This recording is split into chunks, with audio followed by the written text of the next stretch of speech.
Hello students, welcome back to exam मार्गदर्शक YouTube channel में आप सभी का स्वागत है।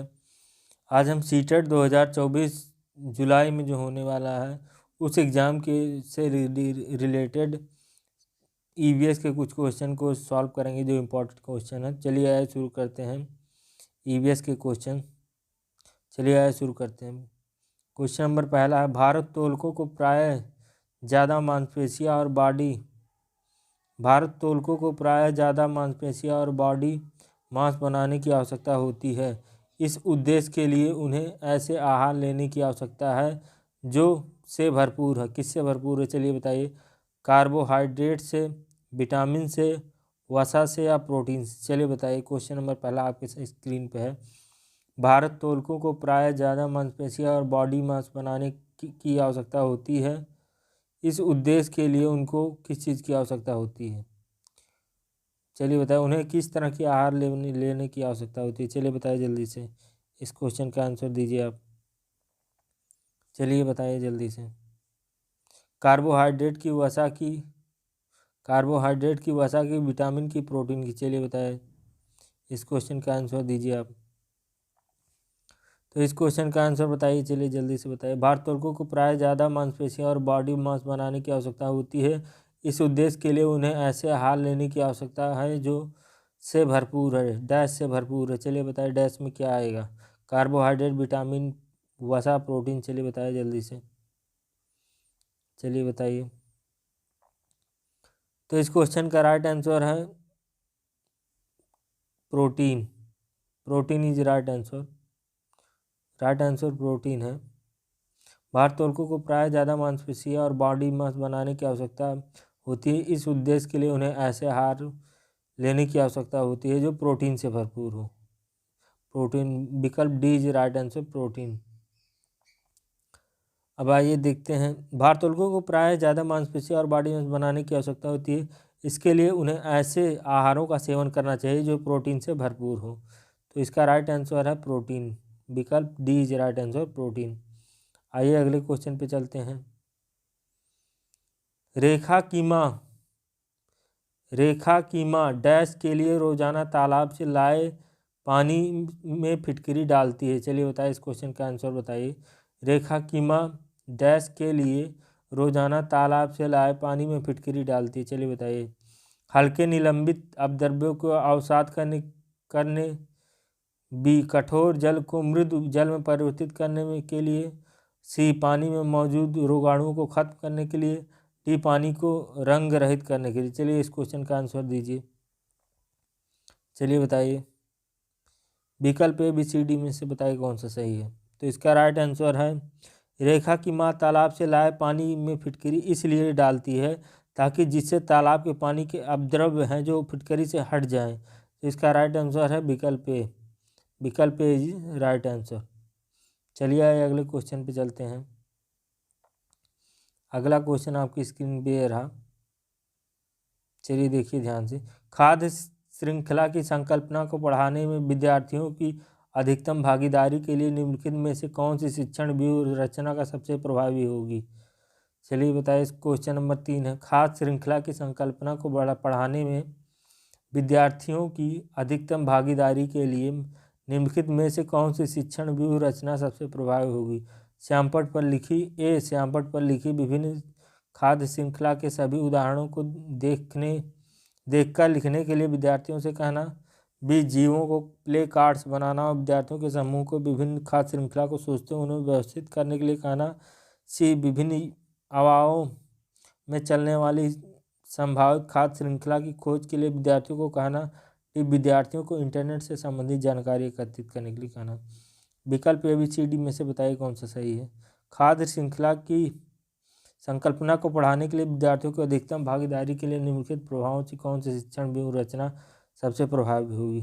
तो इसका राइट आंसर खाद्य श्रृंखला, इसका राइट आंसर बी है। राइट आंसर बी है। इसका राइट आंसर बी है। आइए देखते हैं। खाद्य श्रृंखला को संकल्पना को पढ़ाने में विद्यार्थियों की अधिकतम भागीदारी के लिए शिक्षार्थियों के लिए जीवों के प्ले कार्ड्स को बनाना और शिक्षार्थियों के समूह को विभिन्न खाद्य श्रृंखला में सोचते हुए उन्हें व्यवस्थित करने के लिए कहना सबसे प्रभावी होगा। तो इसलिए बी इज राइट आंसर, विकल्प बी इज राइट आंसर। आइए अगले क्वेश्चन पे चलते हैं। अगला क्वेश्चन नंबर ये रहा, चलिए बताइए। क्वेश्चन नंबर 4, रेत और नमक के मिश्रण को पृथक करने के लिए प्रक्रियाओं को निम्नलिखित 4 क्रमों में किसका उपयोग किया जाना चाहिए? चलिए बताइए, इस क्वेश्चन का राइट आंसर बताइए। वाष्पन, अवसादन, निस्तारण, निस्यंदन, वाष्पन, अवसादन, निस्तारण, निस्यंदन, निस्तारण, अवसादन, वाष्पन, निस्यंदन, अवसाद, निस्तारण, निस्यंदन, वाष्पन, निस्यंदन, निस्तारण, वाष्पन, अवसादन। विकल्प ABCD में से बताइए कौन सा सही होगा। चलिए बताइए। तो इसका राइट आंसर है विकल्प डी। विकल्प डी इज राइट आंसर, निस्यंदन, निस्तारण, वाष्पन और अवसादन। रेत और नमक के मिश्रण को पृथक करने के लिए प्रक्रिया के 4 क्रमों का प्रयोग किया जाता है, जो निम्नलिखित है: निस्यंदन, निस्तारण, वाष्पन, अवसादन। चलिए अगले क्वेश्चन पे बढ़ते हैं।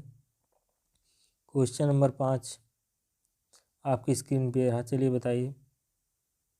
एक विज्ञान शिक्षिका का श्वसन प्रकरण पढ़ाने के बाद परीक्षा का आयोजन करती है और यह देखती है कि अधिकांश विद्यार्थी सांस लेने के बीच अंतर को नहीं समझते हैं। यह किसके कारण हो सकता है? चलिए बताइए, इस क्वेश्चन का आंसर बताइए। यह उनकी कक्षा अध्यापिका नहीं है, विद्यार्थी प्रश्न करने के सही तरीके से नहीं समझ सकें, शिक्षिका की कक्षा में प्रायः बहुत अनुशासित रहती है, वह कक्षा में प्रभावी तरीकों से निम्नलिखित संकल्पना को व्याख्यायित नहीं कर सकती। चलिए बताइए, क्वेश्चन नंबर 5 का आंसर दीजिए। विकल्प आपकी स्क्रीन पे है, चलिए बताइए। क्वेश्चन नंबर 5 का आंसर दिए। इसका राइट आंसर होगा विकल्प डी। विकल्प डी इज राइट आंसर। विकल्प डी इज राइट आंसर। शिक्षार्थी श्वसन एवं सांस लेने के बीच अंतर को नहीं समझ पाए क्योंकि शिक्षिका कक्षा में प्रभावी तरीके से संबंधित संकल्पना को व्याख्यायित नहीं कर सकी। तो चलिए आइए अगले क्वेश्चन पे चलते हैं। अगला क्वेश्चन ये रहा आपकी स्क्रीन पे। नेक्स्ट क्वेश्चन नंबर 6, निम्नलिखित में से भोजन बनाने की कौन सा तरीका सबसे अच्छा है? निम्नलिखित में से भोजन बनाने का कौन सा तरीका सबसे अच्छा है? सब्जियों को काटना और तब तक उन्हें चलते पानी में धोना। सब्जियों को काटने और पकाने से पहले कुछ समय के लिए धूप में रखना। बैक्टीरिया को नष्ट करने के लिए सब्जियों को गहरा तलते हुए पकाना। सब्जियों को अच्छी तरह से धोना फिर काटना। चलिए बताइए, निम्नलिखित में से भोजन बनाने का कौन सा तरीका सबसे अच्छा है? चलिए बताइए, क्वेश्चन नंबर 6 का आंसर दीजिए। चलिए विकल्प ABCD में से बताइए कौन सा सही है। तो इस क्वेश्चन का राइट आंसर भोजन बनाने का सबसे अच्छा तरीका यह है कि सबसे पहले सब्जी को अच्छी तरह धो लें, फिर उसके बाद उसे काटें। विकल्प डी इज राइट आंसर। सब्जी को सबसे पहले अच्छी तरह धो लें, फिर उसे काटें। क्वेश्चन नंबर 6 का विकल्प डी इज राइट आंसर। आइए अगले क्वेश्चन पे चलते हैं।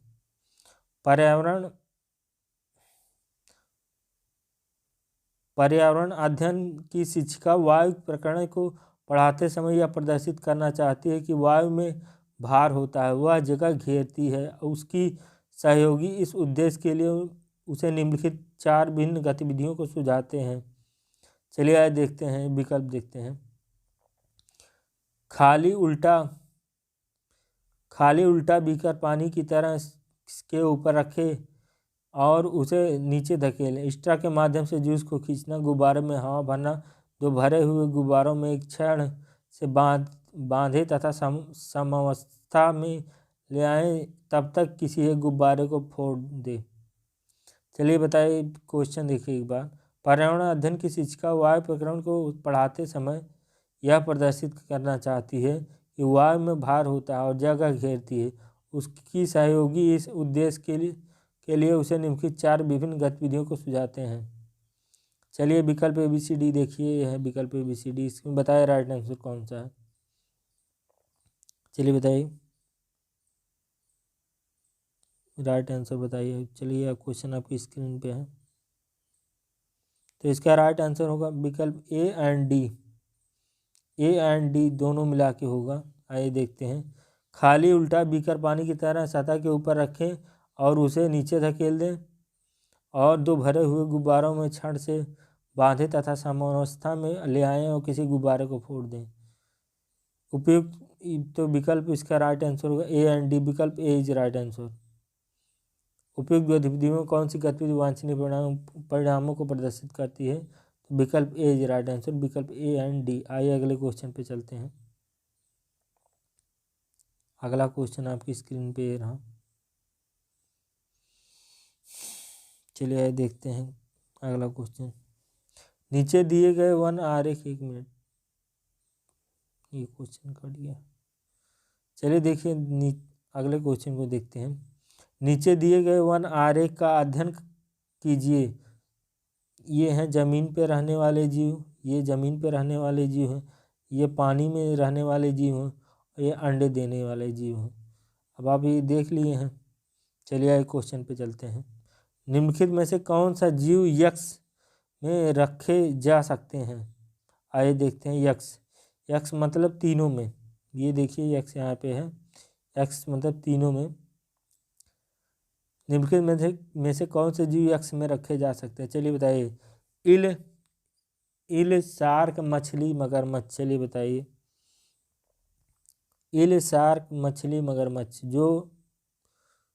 जो जमीन पर रहने वाले जीव जंतु हों, पानी में रहने वाले जीव जंतु हों, अंडे देने वाले जीव जंतु हों, तो इसका राइट आंसर है मगरमच्छ। विकल्प डी इज राइट आंसर, मगरमच्छ।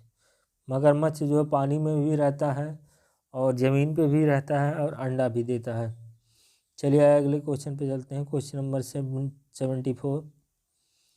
डैश के लिए मछली घर। चलिए देखते हैं, 1 मिनट।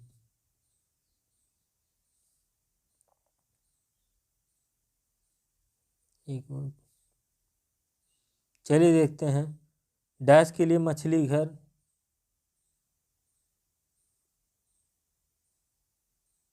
डैश के लिए मछली घर एक्वेरियम में हवा वाला पंप रखा जाता है। डैश के लिए मछली घर में हवा वाला पंप रखा जाता है। चलिए बताइए किस चीज़ के लिए रखा जाता है, किस कारण की वजह से रखा जाता है। जलीय पौधों को अधिक कार्बन डाइऑक्साइड उपलब्ध कराने के लिए, अधिक ऑक्सीजन को पानी में घुलने देने के लिए, मछली एक्वेरियम की शोभा बढ़ाने के लिए या पानी को साफ करने के लिए। चलिए इस क्वेश्चन का आंसर दीजिए, चलिए बताइए। चलिए इस क्वेश्चन का आंसर कीजिए। डैश के लिए मछली घर एक्वेरियम जिसको बोला जाता है में हवा वाला पंप रखा जाता है। चलिए बताइए। विकल्प ए, जलीय पौधों को अधिक कार्बन डाइऑक्साइड उपलब्ध कराने के लिए, अधिक ऑक्सीजन पानी में घुलने देने के लिए, मछली घर में एक्वेरियम की शोभा बनाने के लिए या पानी को साफ करने के लिए। चलिए बताइए इस क्वेश्चन का राइट आंसर। इस क्वेश्चन का राइट आंसर बताइए, चलिए जल्दी से बताइए। चलिए इस क्वेश्चन का राइट आंसर बताइए। तो इसका राइट आंसर है, इसका राइट आंसर मछली घर बी इज राइट आंसर। विकल्प बी इज राइट आंसर। मछली घर एक्वेरियम में हवा वाला पंप इसलिए रखा जाता है ताकि उसमें अधिक ऑक्सीजन घुल सके। तो इसका राइट आंसर है विकल्प बी। मछली घर में अधिक ऑक्सीजन को पानी में घुलने देने के लिए एक्वेरियम रखा जाता है। आइए अगले क्वेश्चन पे चलते हैं। क्वेश्चन नंबर 75 देखते हैं। अगला क्वेश्चन आप ध्यान से देखिए। क्वेश्चन नंबर 75 देखिए। जब एक मछली को पहले से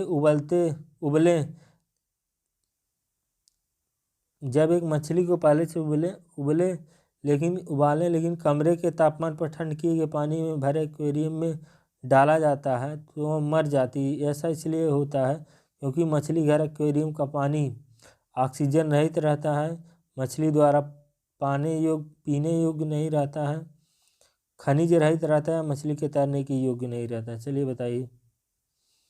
जब एक मछली को पहले उबले लेकिन कमरे के तापमान पर ठंड किए गए पानी से भरे एक्वेरियम में डाला जाता है तो वह मर जाती है। ऐसा इसलिए होता है क्योंकि मछली घर एक्वेरियम का पानी विकल्प ए ऑक्सीजन रहित रहता है, मछली के द्वारा पाने के योग्य नहीं रहता, खनिज रहित है, मछली के तैरने के योग्य नहीं है। चलिए बताइए।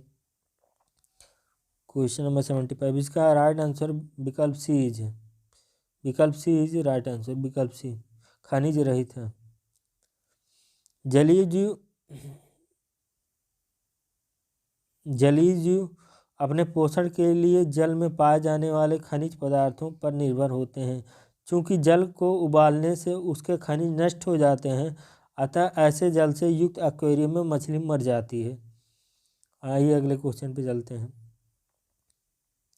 निम्नलिखित में से कौन सा चांद की सतह की विशेषताओं के बारे में सबसे अच्छा वर्णन करता है? चलिए बताइए। पानी नहीं पर्याप्त, हवा ऊंचे पहाड़, पानी नहीं गहरे गड्ढे ऊंचे पहाड़, हवा नहीं गुरुत्व नहीं, पानी नहीं हवा नहीं, गुरुत्व नहीं, समतल नहीं। चलिए बताइए। आज हम ईबीएस के कुछ इंपॉर्टेंट क्वेश्चन सॉल्व कर रहे हैं सीटेट जुलाई 2024 के लिए। चलिए बताइए। अगर आपने अभी तक इस यूट्यूब चैनल को सब्सक्राइब नहीं किया तो सब्सक्राइब भी कर लीजिएगा। चलिए बताइए। निम्नलिखित में से कौन सा चांद की सतह को विशेषताओं के बारे में अच्छा वर्णन करता है? चलिए इस क्वेश्चन का राइट आंसर दीजिए। चांद की सतह पर पानी नहीं गहरे गड्ढे ऊंचे पहाड़। चांद की सतह पर पानी नहीं गहरे गड्ढे ऊंचे पहाड़, इसका विकल्प बी इज राइट आंसर। विकल्प बी इज राइट आंसर होगा। निम्नलिखित में से कौन सा चांद की सतह की विशेषताओं में सबसे अच्छा वर्णन करता है? तो इसका राइट आंसर विकल्प बी, पानी नहीं गहरे गड्ढे ऊंचे पहाड़। आइए अगले क्वेश्चन पे चलते हैं।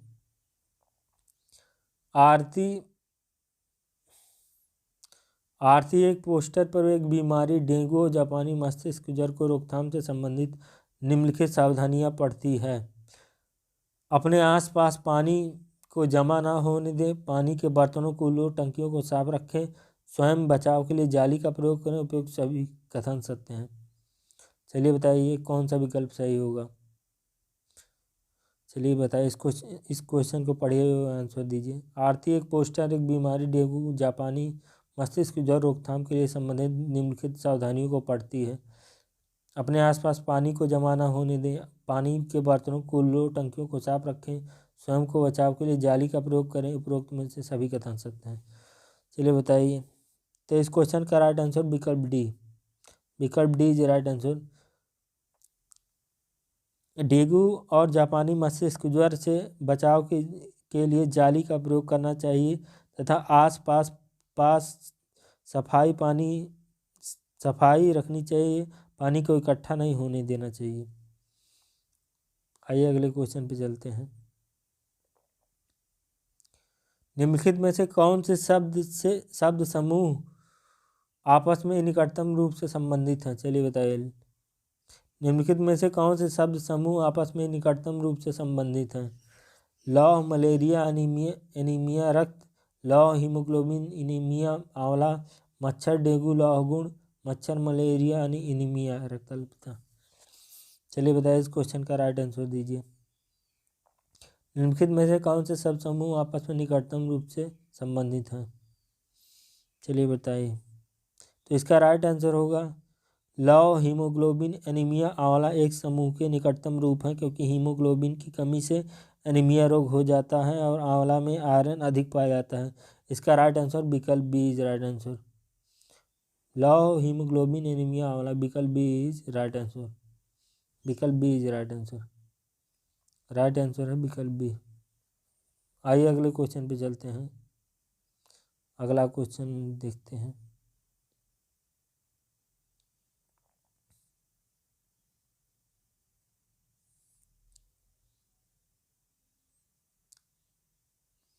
चलिए क्वेश्चन नंबर 69 चलिए देखते हैं। एक शिक्षिका तनावग्रस्त बच्चे को पहचान कर सकती है। एक मिनट। एक शिक्षिका तनावग्रस्त बच्चे को की पहचान कर सकती है जब बच्चा निम्नलिखित व्यवहार प्रदर्शित करता है। चलिए बताइए। एक शिक्षिका तनावग्रस्त बच्चे की पहचान कर सकती है जब बच्चा निम्नलिखित व्यवहार प्रदर्शित करता है। चलिए बताइए। पढ़ाई में पूर्ण एकाग्रता, बहुत बात करना, हाइपर एक्टिविटी होना, आक्रामक व्यवहार। चलिए बताइए। विकल्प ABCD में से बताइए कौन सा सही है। चलिए बताइए। एक शिक्षिका तनावग्रस्त बच्चे की पहचान कर सकती है जब बच्चा निम्नलिखित व्यवहार प्रदर्शित करता है। पढ़ाई में पूर्ण एकाग्रता, बहुत बात करना, हाइपर एक्टिविटी, असक्रियता, आक्रामक व्यवहार। चलिए बताइए। तो इसका राइट आंसर, जब कोई बच्चा आक्रामक व्यवहार करता है तो वह तनाव से ग्रस्त होता है। इसका राइट आंसर विकल्प डी इज राइट आंसर। विकल्प डी राइट आंसर इज विकल्प डी, आक्रामक व्यवहार। आइए अगले क्वेश्चन पे चलते हैं। अगला क्वेश्चन ये रहा आपकी स्क्रीन पे।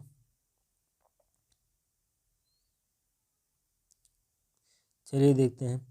पानी के साथ प्रयोग करते हुए ज्योति यह देखती है कि स्टील की खाली कटोरी पानी पर तैरती है, लेकिन लोहे की एक कील डूब जाती है। इसे डैश द्वारा व्याख्यायित किया जा सकता है।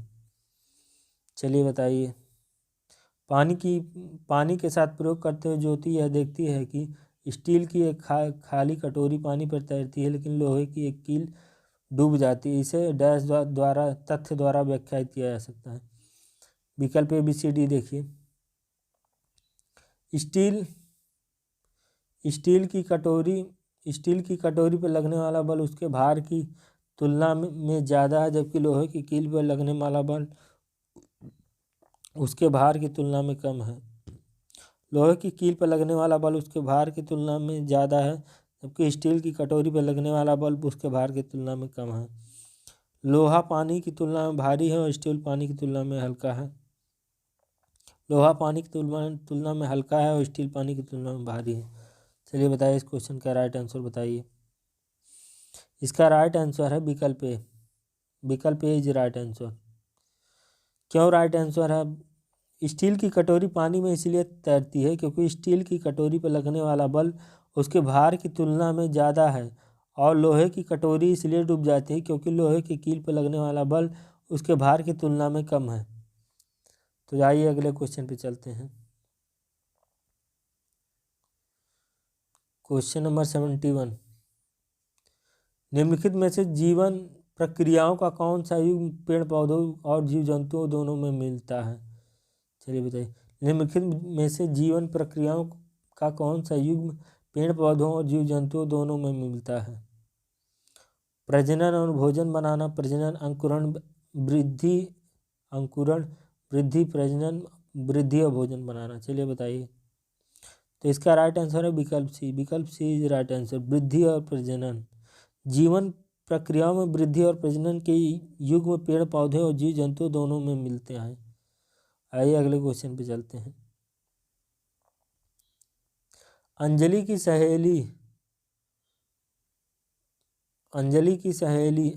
सहेली दांतों में क्षय से बचने के लिए निम्नलिखित 4 तरीके बताती है। आइए देखते हैं कौन से 4 तरीके हैं। दिन में 2 बार ब्रश करें। इनेमिल कम ना हो इसके लिए ब्रेसेस पहने। मिठाई, चॉकलेट्स और कार्बन डाइऑक्साइड युक्त पेय पदार्थ ना लें। हर खाने के बाद कुल्ला करें। दांतों को क्षय से बचाने के लिए 4 तरीके बताती है। देखते हैं कौन सा तरीका सही है। अंजलि को उपयुक्त तरीकों में से कौन सा अनुपालन करना चाहिए?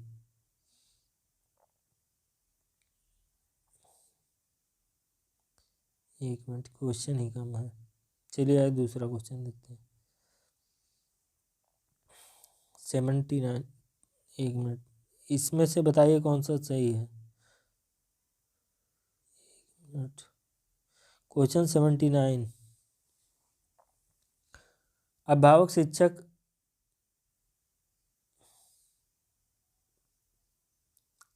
शिक्षक अंतःक्रियाओं को उपलब्ध कराने का मुख्य उद्देश्य है पुनर्बलन और सुधार के लिए बच्चों की योग्यताओं और कमजोरी के बारे में चर्चा करना, एक दूसरे के साथ सामाजिक संबंध विकसित करना, एक दूसरे की कमियों को उजागर करना, विद्यालय में हो रही क्रियाकलापों के बारे में जानकारी साझा करना। चलिए बताइए, अभिभावक और शिक्षक अंतःक्रियाओं को उपलब्ध कराने के लिए मुख्य उद्देश्य क्या है? चलिए बताइए, विकल्प ABCD में से बताइए। तो इसका राइट आंसर है विकल्प ए। विकल्प ए इज राइट आंसर। विकल्प ए इज राइट आंसर। आइए देखते हैं, विकल्प ए इज राइट आंसर।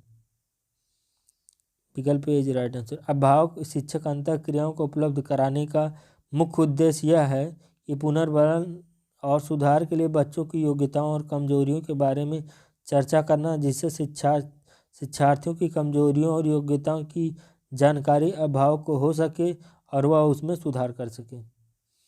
आइए अगले क्वेश्चन पे चलते हैं। क्वेश्चन नंबर 18 ये देखिए, यह पढ़ाते समय कि कुछ समय के लिए खाद्य पदार्थों को किसी तरह ताज़ा रखा जा सकता है। राधा अपनी इस कक्षा में निम्नलिखित अनेक तरीकों की परिगणना करती है। आइए देखते हैं कौन से तरीकों की परिगणना करती है। विकल्प ए, उसे कटोरी में रखती है तथा कटोरी को एक खुले बर्तन में रख देती है जिसमें ठंडा पानी है। उसे गीले कपड़े में लपेट देती है। उसे धूप में खुला फैला देती है। उसे छोटे छोटे टुकड़े में काटती है और अंधेरे में रख देती है। आइए आगे देखते हैं, उपयुक्त तकनीक में से बी के लिए और निम्नलिखित में से किस खाद्य पदार्थ की संकेत कर रही है? तो बी उसे गीले कपड़े में लपेट देती है। तो चलिए बताइए, प्याज, लहसुन, हरा धनिया, काजू बर्फी, पके हुए चावल। तो इसका राइट आंसर गीले कपड़े में अगर वो रखती है तो इसका राइट आंसर विकल्प बी, हरा धनिया ही हो सकता है। विकल्प बी राइट आंसर। आइए अगले क्वेश्चन पे चलते हैं। कक्षा पाँच के विद्यार्थियों को घर्षण प्रकरण पढ़ाते समय शिक्षिका को यह समझाने के लिए अनेक उदाहरण देती है कि घर्षण हमारे लिए कई तरीकों से उपयोगी है। उसके द्वारा दिए गए निम्नलिखित उदाहरणों में से कौन सा गलत है? आइए देखते हैं उदाहरण कौन कौन सा दिए है। ये देखिए विकल्प, हमारे जूते घर्षण के बारे में दिए। हमारे जूतों और जमीन के बीच होने वाले घर्षण के कारण ही हम चल पाते हैं।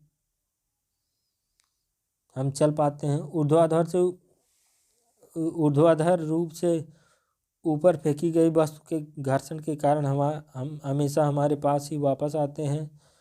ब्रेक लगाने पर वाहन रुक जाता है। पेन की नोक पर और पेपर के बीच होने वाला घर्षण के कारण हम लिख पाते हैं। चलिए बताइए इस क्वेश्चन का राइट आंसर कौन सा है?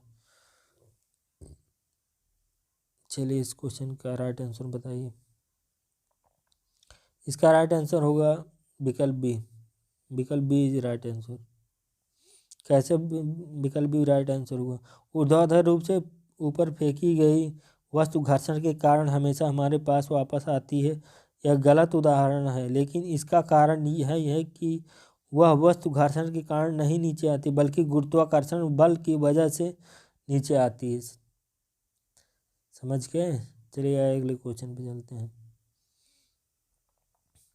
सभी बड़े शहर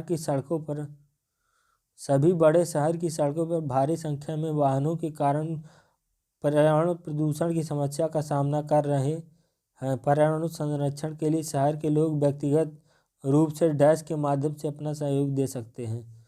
चलिए बताइए विकल्प देखिए, आने जाने के लिए सर्वाधिक यातायात का व्यवस्था का प्रयोग करने, अक्सर घर से बाहर जाने से बचने के कारण, व्यक्तिगत वाहन जैसे स्कूटर कार आदि न रखने के कारण, पर्यावरण संरक्षण सीमा से व्यक्तिगत वाहनों के इंजन की नियमित जांच करवाने। चलिए बताइए विकल्प देखिए, सभी बड़े शहर सड़कों पर भारी संख्या में वाहनों के कारण पर्यावरण प्रदूषण की समस्या का सामना कर रहे हैं। पर्यावरण संरक्षण के लिए शहर के लोग व्यक्तिगत रूप से डैश के माध्यम से अपना सहयोग दे सकते हैं। तो इसका राइट आंसर है विकल्प ए। एक मिनट, 82 नंबर है। चलिए आज देखते हैं 82 का राइट आंसर। इसका राइट आंसर है विकल्प ए। विकल्प ए इज राइट आंसर। बड़े शहरों की सड़कों पर भारी संख्या में वाहनों के कारण पर्यावरण प्रदूषण की समस्या बढ़ रही है। पर्यावरण संरक्षण के लिए शहर के लोग व्यक्तिगत रूप से आने जाने के लिए सर्वाधिक यातायात व्यवस्था का प्रयोग करने के लिए अपना सहयोग दे सकते हैं। आइए अगले क्वेश्चन पे चलते हैं।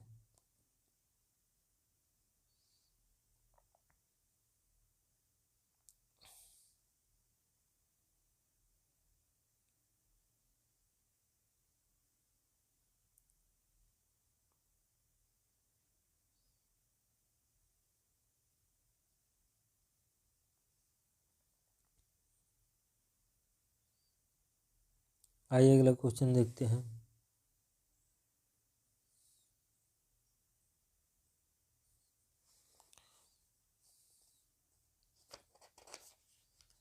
वायु हर जगह है प्रकरण पर पढ़ाते समय एक शिक्षक विद्यार्थियों से निम्नलिखित प्रश्न पूछता है। क्या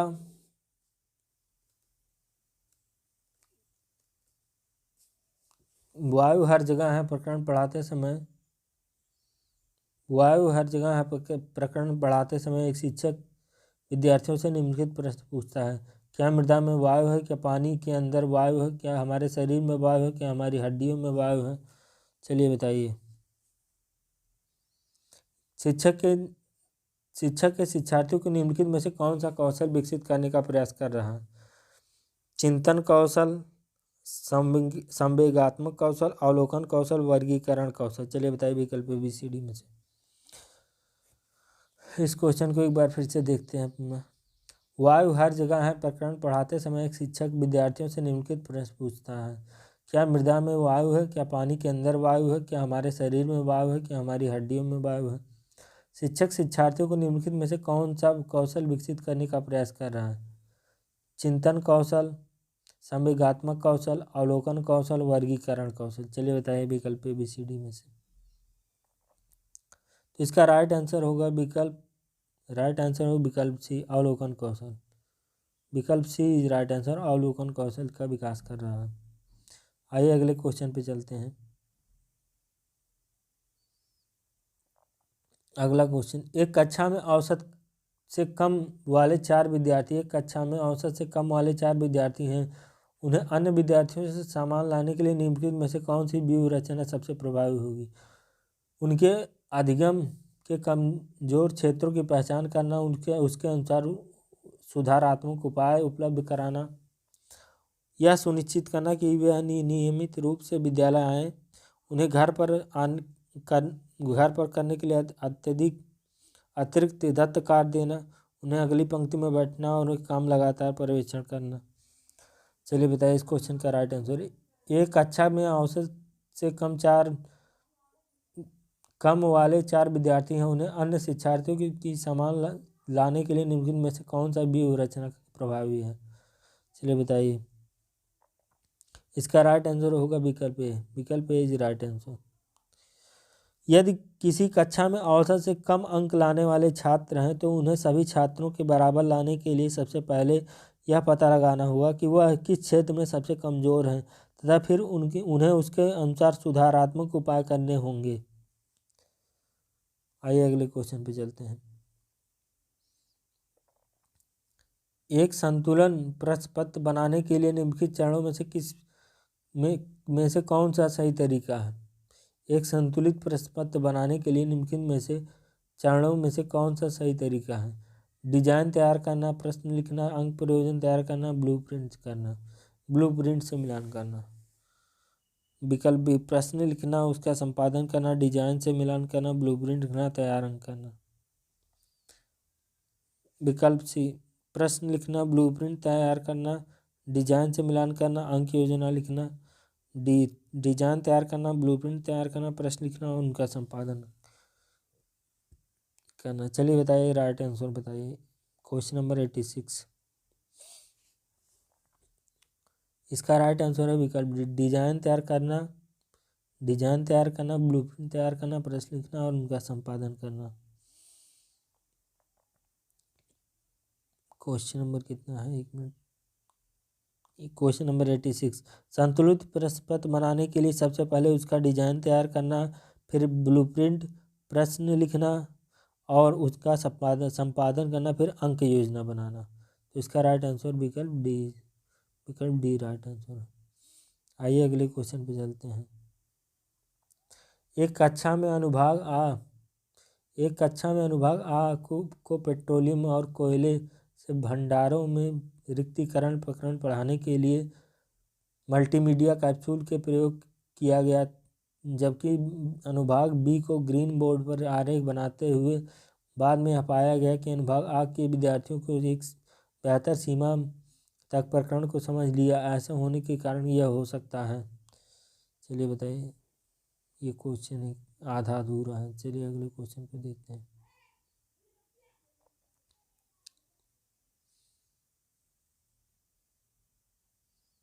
कक्षा में पोषण प्रकरण का परिचय अधिक प्रभावी तरीके से देने के लिए एक शिक्षक को कक्षा में पोषण प्रकरण को कक्षा में पोषण प्रकरण का परिचय अधिक प्रभावी तरीके से देने के लिए एक शिक्षक को विद्यार्थियों को अपने टिफिन बॉक्स खोलने और उसकी सामग्री भोजन को देखकर कहना चाहिए तथा बाद में शिक्षक को व्याख्या करनी चाहिए। पोषण तत्वों से भरपूर विभिन्न भोजन के उदाहरण देने चाहिए। श्यामपट्ट पर पाचन तंत्र का आरेख बनाना चाहिए।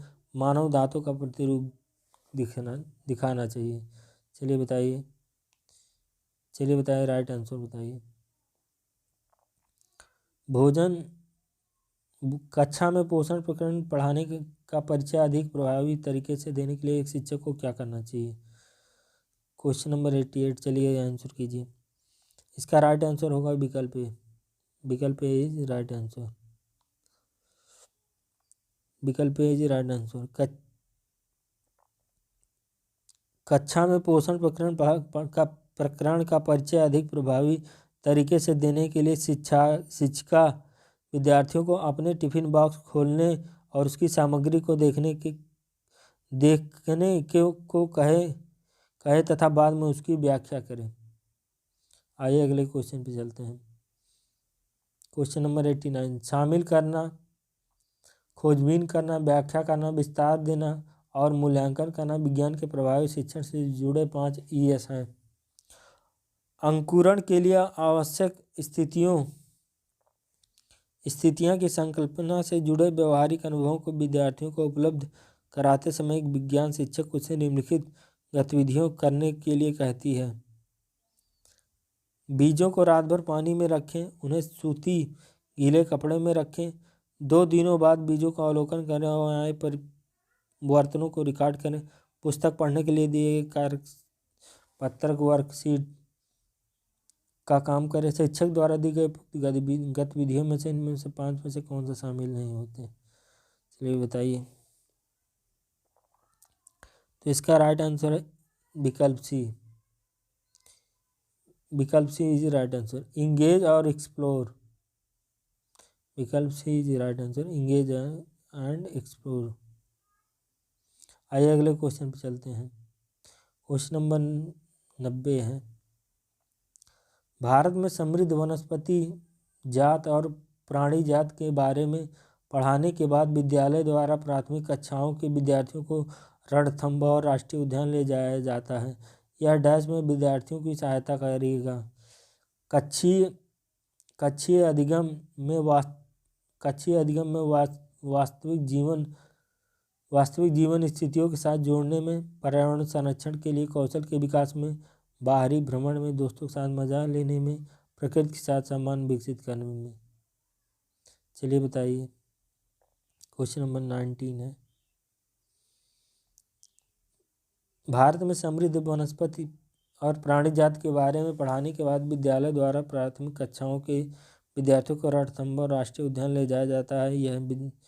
यह डैश में विद्यार्थियों की सहायता करेगा। तो इसका राइट आंसर है 19 का ए। विकल्प ए इज राइट आंसर। 90 का ए। कक्षीय अधिगम को वास्तविक जीवन में स्थितियों के साथ जोड़ने में। तो आज के लिए बस इतना ही। ये था EVS के कुछ क्वेश्चन सीटेट 2024 जुलाई में जो होने वाला उसके लिए। अगर आप लोग इस चैनल पर नए हैं तो प्लीज़ चैनल को सब्सक्राइब करें और वीडियो को अधिक से अधिक शेयर करें। हम ये छोटे छोटे प्रयासों के द्वारा आप लोगों के बीच छोटे छोटे रूप में क्वेश्चन लेके आएंगे, उन्हें आप सॉल्व करिएगा। तो आज के लिए बस इतना ही, धन्यवाद।